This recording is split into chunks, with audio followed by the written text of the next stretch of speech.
భార్యను అనుమానంతో గొంతు కోసి దారుణంగా హత్య చేశాడో కసాయి భర్త.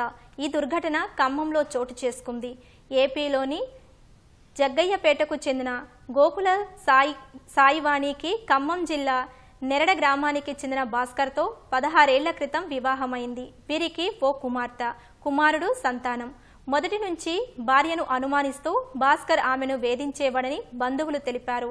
ఏడాది క్రితం వేధింపులు ఎక్కువ కావటంతో భర్తతో వేరుగా పిల్లలతో కలిసి ద్వారకా నగర్లో నివాసం ఉంటుందని తెలిపారు. ఆమెపై కక్ష పెంచుకున్న భర్త భాస్కర్ తెల్లవారుజామున సాయివాణి ఇంటికి వచ్చి కత్తితో విచక్షణారహితంగా దాడి చేశాడు. అడ్డు వచ్చిన కుమారుపైన కూడా దాడికి తెగబడ్డాడు.